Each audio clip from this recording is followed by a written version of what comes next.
노벨 문학상을 수상한 바가 있는 알렉산드로 솔제니치는 구소련의 작가였습니다. 그런데 체제를 비판하는 반역자로 몰리면서 수용소로 끌려가 온갖 고문을 당했습니다. 죽도록 고생했습니다. 그는 긴 세월 동안 인간 이하의 취급을 받았고, 시간이 흐르면서 그의 영혼과 육체는 완전히 탈진해버리고 말았습니다. 그런데 어느 날 이름도 모르는 사람 하나가 다가와서 바닥에 십자가를 그어주었습니다. 그리고는 딱 한마디를 던지고 돌아섰는데 그 말이 이것입니다. 십자가를 바라보십시오. 그때 솔제니친이 그 십자가를 바라보면서 셈을 얻고 참 자유를 얻고 고난을 축복으로 바꾸었다는 간증이 있습니다. 우리가 아는 대로 십자가는 본래 사형 도구였죠. 인간이 고안해낸 가장 끔찍한 사형틀이 바로 십자가입니다. 사형수를 십자가에 매달아 놓으면 사형수는 극심한 고통을 겪었습니다. 낮에는 햇빛에 시달리고 밤에는 추위에 떨다가 기진맥진하여 숨을 거두었던 것입니다.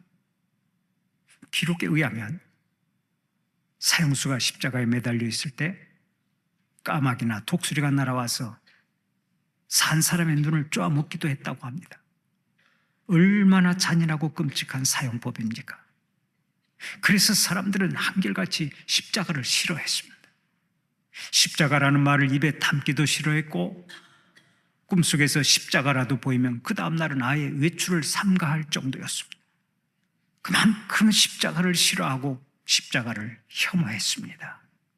그런데 예수님이 그 저주의 십자가에 달린 이후부터 우리 기독교인들은 하나같이 십자가를 사랑합니다. 세상 사람들이 생각하기도 싫어하고 보기도 싫어하는 십자가를 너무나 좋아합니다. 그래서 교회 지붕마다 십자가를 세워놓고 교회 안에도 십자가를 세워놓습니다. 십자가를 목에다 걸고 가슴에도 차고 손가락에도 끼웁니다. 그것도 부족해서 꿈속에서라도 한 번만 보았으면 하는 사람이 많습니다. 이렇게 우리는 신앙의 연주가 있든 없든 모두 다 십자가를 좋아합니다. 십자가를 바라보기만 해도 은혜를 받고 십자가를 바라보기만 해도 힘을 얻습니다. 더 나아가서 십자가를 자랑하고 다닙니다. 도대체 그 이유가 무엇입니까? 십자가는 복음의 핵심이요 기독교의 상징이 되기 때문입니다. 독일의 종교개혁자 마르틴 루터는 이렇게 말한 적이 있습니다. 십자가는 그리스도 신앙의 표적이다. 그렇습니다. 기독교는 십자가의 종교입니다. 그러므로 십자가에 대한 이해 없이는 그리스도인이 될 수가 없고, 십자가의 도에 대해서 모르면 구원의 복을 누릴 수가 없습니다. 그래서 오늘의 본문 18절을 보면 사도 바울이 복음의 핵심인 십자가의 도에 대해서 이렇게 말씀합니다. 십자가의 도가 멸망하는 자들에게는 미련한 것이요 구원을 받는 우리에게는 하나님의 능력이라. 여기서 십자가의 도라고 하는 말을 영어 성경은 이렇게 번역해 놓았습니다. The message of the cross. 십자가의 도는 The message of the cross로 번역이 되어 있는데, 그러니까 이 십자가의 도라고 하는 말은 십자가의 메시지, 십자가의 말씀이라는 뜻입니다. 그런데 이 십자가의 메시지가 우리에게는 하나님의 능력이 된다는 말씀입니다. 그러면 십자가는 구체적으로 어떤 능력을 가지고 있습니까? 첫째로 죄를 알게 하는 능력을 가지고 있습니다. 우리가 아는 대로 세상에서는 암인데도 암인 줄 모르는 경우가 많죠. 분명히 피부암인데 그냥 보통의 피부병으로 생각하고 치료하다가 병을 키우는 일도 있습니다. 췌장암인데 엉뚱하게 담석증으로 오진을 해서 담낭절제 수술을 하는 바람에 일찍 세상을 떠난 사람도 있습니다. 그런 의미에서 암을 암병으로 진단하는 것 자체가 의사의 능력이 되는 것입니다. 그런데 예수님의 십자가가 우리 인간의 죄를 알게 하는 능력을 가지고 있습니다. 여기에는 조금치의 실수도 없습니다. 십자가 앞에 정직하게 서는 사람은 그 누구든 반드시 자기의 죄를 발견하게 되어 있습니다. 주님 앞에 엎드리게 되어 있습니다. 그렇다면 죄를 깨닫게 해주는 십자가가 우리에게는 얼마나 귀하고 소중합니까? 어떤 도시에 한 부부가 있었습니다.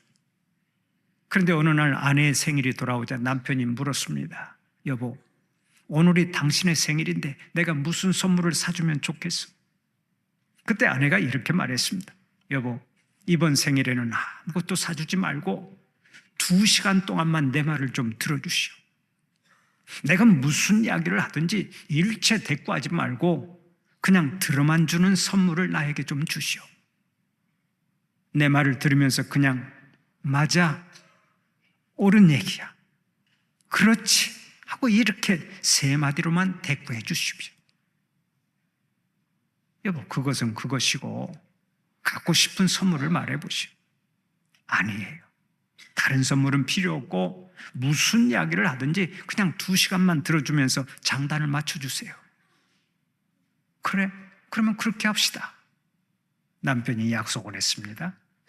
아내가 무슨 말을 하든지 2시간 동안 오로지 맞아, 옳은 얘기야, 그렇지 하고 3마디만 하기로 약속했습니다.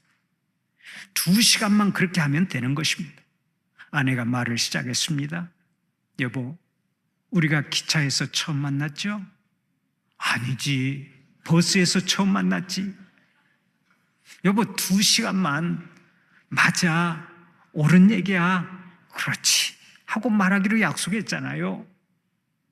아, 그랬지? 아내가 다시 말했습니다. 당신이 먼저 나에게 프로포즈 했지요? 아니, 당신이 먼저 결혼하자고 편지 보냈잖아. 여보, 내가 틀려도 그냥 2시간 동안은 맞아, 옳은 얘기야, 그렇지 하기로 약속했잖아요. 남편이 우라가 치밀 지경이었습니다. 그러나 약속을 했기에 남편은 그때부터 2시간 동안 무조건 장단을 맞추며 이야기를 들어주기로 작정했습니다. 아내가 계속해서 말하기 시작했습니다. 그런데 2시간 동안 오직 맞아, 옳은 얘기야, 그렇지 하고 이야기를 들어주던 남편의 두 눈에서 눈물이 줄줄 흘러내리기 시작했습니다. 내가 그때 농담으로 한 말을 가지고 그렇게 몇 날 며칠씩 잠을 못 잤구나. 그때 그 사건 때문에 내 아내가 그렇게 결혼을 후회했구나. 내가 무심코 내뱉은 말이 그토록 가슴을 아프게 했구나. 내가 참으로 죄인이로구나. 남편은 아내의 손을 붙잡고 하염없이 울었습니다. 그 남편이 아내의 말을 듣고 비로소 자신이 죄인인 것을 깨달았던 것입니다. 이처럼 죄를 깨닫게 하는 것이 하나의 능력인데 예수님의 십자가는 인간이 죄를 깨닫게 하는 능력을 가지고 있습니다. 십자가 앞에 정직하게 서는 사람마다 다 죄를 깨닫고 주님 앞에 엎드리기 때문입니다. 사실 내가 구원받기 위해서는 먼저 내가 죄인인 것을 인정해야, 내가 죄인인 것을 인정하고 주님 앞에 겸손히 엎드릴 때만 구원의 길이 활짝 열리는 것입니다. 그런 의미에서 생각해 보면 내가 죄인인 것을 깨닫게 해주는 십자가가 얼마나 귀하고 소중합니까? 우리가 십자가를 사랑하고 자랑하는 이유는 십자가가 나의 죄를 깨닫게 해주는 능력을 가지고 있기 때문입니다. 바울은 자기가 세상에서 제일 잘난 사람인 줄 알고 살았습니다. 그래서 자기의 처음 이름인 사울을 굉장히 자랑스럽게 여겼습니다. 사울은 큰 자라는 이름 뜻을 가지고 있습니다. 나중에 예수님을 만난 후에 이름을 작은 자라는 뜻을 가진 바울로 개명했습니다마는 그가 사울로 살아갈 때 어느 날도 교인들을 잡아 죽이려고 멀리 다메섹으로 달려간 적이 있습니다. 그런데 다메섹으로 가던 도중에 부활하신 예수님을 만났습니다. 예수님을 박해하고 교인들을 박해하던 바울이 예수님을 만났는데 바로 그때가 바울의 인생 터닝 포인트가 된 것입니다. 인생의 전환점이 되었어요. 바울은 부활하신 예수님 앞에서 십자가의 도를 깨달았습니다. 여러분, 그때 바울에게 제일 먼저 찾아온 현상이 무엇인지 아십니까? 자기가 죄인이라고 하는 사실을 깨달은 것이 첫 번째 찾아온 현상이었습니다. 그래서 바울은 자기 자신을 가리켜 늘 이렇게 말하고 다녔습니다. 여러분, 나는 죄인 중에 괴수입니다. 베드로도 처음 주님을 만났을 때 이렇게 고백했습니다. 주여, 나는 죄인이로소이다. 나를 떠나소서. 예수님의 십자가는 우리에게 죄를 깨닫게 해주는 능력을 가져다 주는데 이것이 얼마나 놀라운 은혜입니까? 사실 우리가 구원을 받기 위해서는 우리가 먼저 죄인인 것을 고백하고 주님 앞에 엎드려야 합니다. 그런 의미에서 우리의 죄를 깨닫게 해주는 십자가가 우리에게는 참으로 귀하고 소중한 것입니다. 사랑하는 우리 성도들은 죄를 알게 해주는 십자가를 붙잡고 날마다 십자가의 은혜를 증거하고 자랑하는 자들로 살아가시기를 축원합니다. 두 번째로, 십자가는 죄사함의 능력을 가지고 있습니다. 십자가는 죄를 알게 할 뿐 아니라 죄를 사해주는 능력이 있습니다. 우리가 아는 대로 이 땅에 있는 불교는 죄사함의 교리가 없습니다. 그 이유가 뭡니까? 피가 없기 때문입니다. 그러나 기독교에는 죄를 사해주는 피가 있습니다. 성자 하나님이 십자가 위에서 흘린 피로 우리의 죄를 다 씻어주셨기 때문에 기독교에는 죄사함의 교리가 있는 것입니다. 우리나라의 영화 중에서 관객 수 1,000만 명을 돌파한 영화는 25개가 있습니다. 그 중에서 1,200만 명을 돌파한 7번 방의 선물이라고 하는 영화가 있습니다. 그 영화가 아주 귀한 메시지를 담고 있는데 그 영화의 내용이 이렇습니다. 6살짜리 지능을 가진 아빠 용구라는 사람이 있었습니다. 그에게는 예승이라고 하는 어린 딸이 하나 있었는데 아빠가 그 딸을 얼마나 사랑하고 예뻐하는지 그야말로 딸바보라는 말이 딱 맞습니다. 딸 예승이도 아빠를 너무너무 사랑합니다. 그런데 어느 날 아빠 용구가 경찰청장의 딸을 유괴하여 성추행을 하고 살인까지 했다는 누명을 쓰고 억울하게 구속되고 맙니다. 얼마나 기가 막히는 일입니까? 교도소에 들어간 아빠는 딸 예승이를 볼 수 없다는 사실 때문에 극도로 고통을 당합니다. 그때 7번 방에 수감된 5명의 죄수들이 용구의 딸 예승이를 교도소로 데려오기 위해 작전을 세웁니다. 그리고는 마침내 위문 공연차 교도소에 온 딸을 감방으로 데리고 들어오는데 성공합니다. 거기서 부녀가 극적으로 상봉하는 것을 본 동료 재수자들은 그것으로 만족하지 않고 법정에 가서 용구가 무죄라고 하는 것을 고백할 수 있도록 철저하게 훈련을 시킵니다. 딸 예승에게 판사 앞에서 해야 할 말을 전부 다 암송시키고 만반의 준비를 합니다. 그러나 경찰청장이 재판 직전에 용구를 협박합니다. 만약 네가 법정에 가서 내 딸을 죽이지 않았다고 자백을 하면 너의 딸 예승이는 그날로 죽을 것이다. 그 말을 들은 용구는 자기의 딸 예승이를 살리기 위해 결국 자기가 범인이라고 자백하고서 사형장으로 끌려갑니다. 그때 아빠 용구가 교도소 복도에 털썩 주저앉으면서 딸의 이름을 애타게 부릅니다. 예승아, 예승아, 예승아, 예승아. 딸 예승이도 철장을 붙잡고서 아빠, 아빠 하며 울부짖는데 그 장면을 보면서 어찌나 슬펐던지 눈이 벌게지도록 울었던 기억이 있습니다. 이 세상에 위대한 것이 많지만 자식을 향한 부모의 사랑보다 더 위대한 것이 없습니다.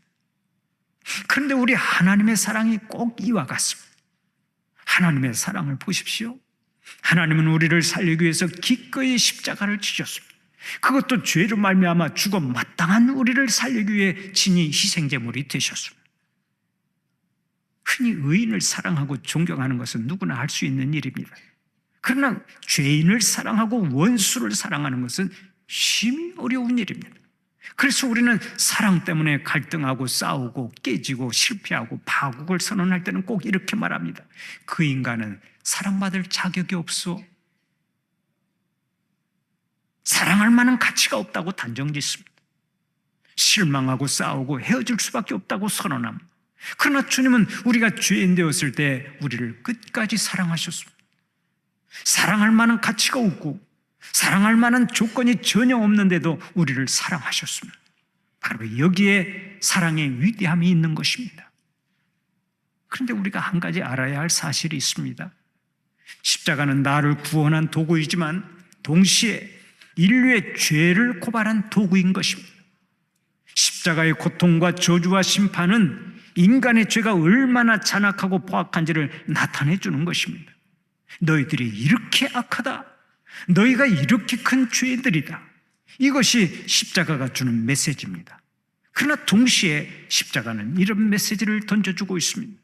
너희가 죄인 되었을 때 주께서 너희를 위해 죽으셨느니라. 주님께서 너희를 구원하셨느니라. 바로 이것 때문에 십자가에는 이중 메시지가 있다고 말합니다. 먼저 십자가는 하나님의 진노 아래 놓인 인간의 죄성을 고발합니다. 인간의 악함을 나타내고 있습니다. 동시에 하나님의 무조건적인 사랑이 계시되어 있는 것이 십자가입니다. 그래서 성경은 말씀하는 거예요. 하나님께서 우리에 대한 자기의 사랑을 확증하셨느니라. 하나님의 사랑은 십자가 위에서 확증이 되었습니다. 말이 그렇지 이 사랑이 얼마나 위대한 사랑입니까? 하나님의 이 아가페적인 사랑을 받은 우리 성도들은 일평생 하나님께 늘 감사하시고 그 사랑에 보답하는 삶을 살아가시기를 간절히 축원합니다. 마지막으로 십자가는 부활의 능력을 가지고 있습니다. 십자가에 못 박혀 죽으신 예수님은 3일 만에 사망 권세를 물리치고 부활하셨습니다. 십자가의 능력 가운데 가장 큰 능력은 역시 부활의 능력입니다. 이것보다 더 큰 능력이 없는 것입니다. 예수님이 사망 권세를 이기고 부활하셨기 때문에 이제 예수님과 연합하여 사는 우리도 부활의 영광을 누리게 되었습니다. 그런데 생각해 보면 십자가가 있었기에 부활도 있는 것입니다. 십자가에서의 대속적인 죽음이 없었다면 굳이 부활을 말할 필요가 없습니다. 그러나 예수님이 죽으셨기 때문에 거기서 부활의 역사가 일어났습니다. 그런 의미에서 생각하면 십자가 자체가 부활의 능력인 것입니다. 사랑하는 우리 성도들은 십자가를 바라볼 때마다 십자가가 가지고 있는 능력을 생각하면서 그 십자가의 능력으로 범사에 승리하시기를 바랍니다. 하나님의 영광을 높이 드러내시기를 간절히 축원합니다.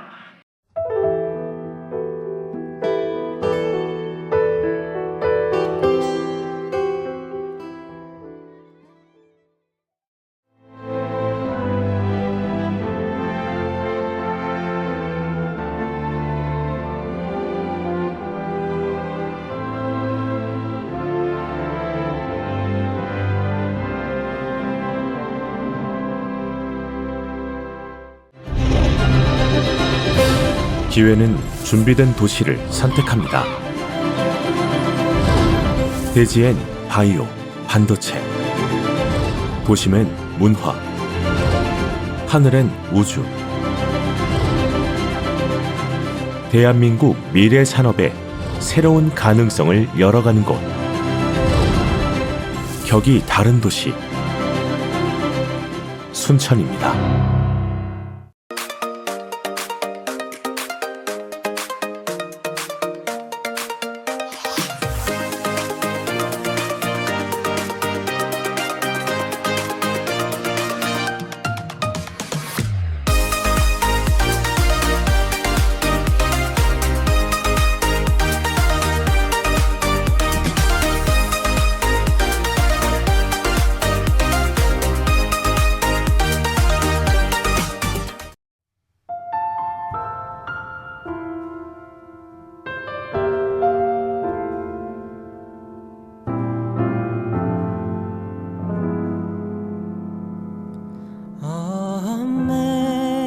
Amazing grace, how sweet the sound that saved a wretch like me.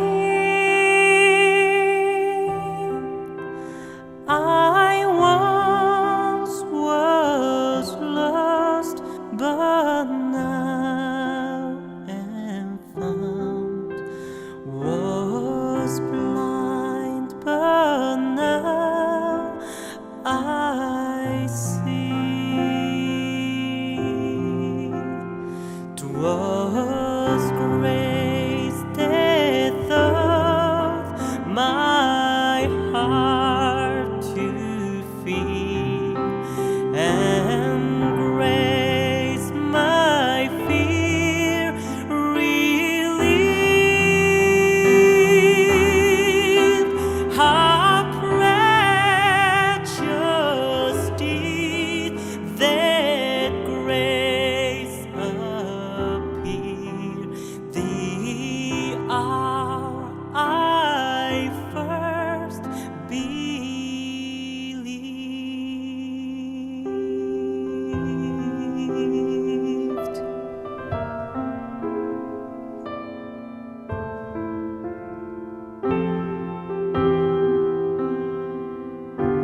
all